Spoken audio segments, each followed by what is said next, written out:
आदर्श plus two विद्यालय सारवा।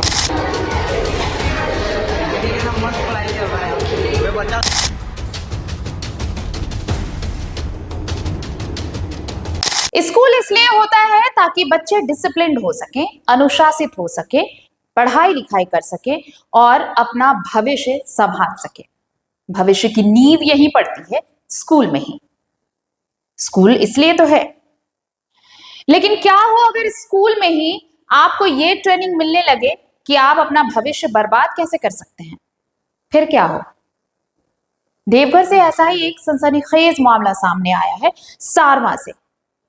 देखिए, कुछ कहूं या फिर कुछ तस्वीरें दिखाऊं उससे पहले एक कोशिश जो सरकार की रही, आज जब डिजिटाइजेशन का दौर है तो ये कोशिश की गई कि भाई स्कूलों में भी डिजिटल माध्यम से पढ़ाई होनी चाहिए।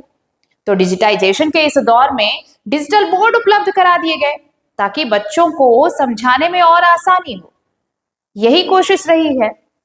लेकिन इसका कैसे गलत फायदा उठाया गया है, ये हम आपको अब तस्वीर दिखाने वाले हैं। सारवा के एक स्कूल की तस्वीर इन दिनों वायरल हो रही है सोशल हैंडल पर।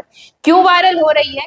क्योंकि यहाँ पर डिजिटल बोर्ड का इस्तेमाल पढ़ाने के लिए नहीं, बल्कि इस पर आइटम सॉन्ग बच्चों को दिखाने के लिए किया जा रहा था। ये तस्वीर देखिए, ये देवघर के सारवा की तस्वीर है जहां डिजिटल बोर्ड पर आइटम सॉन्ग चलाया जा रहा था। ये सारवा स्थित आदर्श प्लस टू स्कूल से चौंकाने वाला मामला सामने आया है। स्कूली बच्चों के बीच डिजिटल बोर्ड पर आइटम सॉन्ग चलाया जा रहा था। सरकारी स्कूल में इस तरह की गतिविधि सामने आने के बाद शिक्षा व्यवस्था और स्कूल प्रशासन की कार्यशैली कई सवालों के घेरे में आ गई है। स्थानीय लोग और अभिभावकों का कहना है कि डिजिटल बोर्ड का इस्तेमाल बच्चों की पढ़ाई और आधुनिक शिक्षा के लिए किया जाना चाहिए, लेकिन अगर उसी माध्यम पर मनोरंजन के नाम पर अश्लील या आइटम सॉन्ग दिखाए जाएं, तो ये बच्चों के मानसिक और शैक्षणिक माहौल पर क्या असर डालेगा, ये आप समझ सकते हैं। तो जो डिजिटाइजेशन का दौर है, ये मॉडर्न एज में बच्चों को पढ़ाने के एक अलग तरीके के तौर पर इस्तेमाल किया जाने वाला है इक्विपमेंट डिजिटल बोर्ड।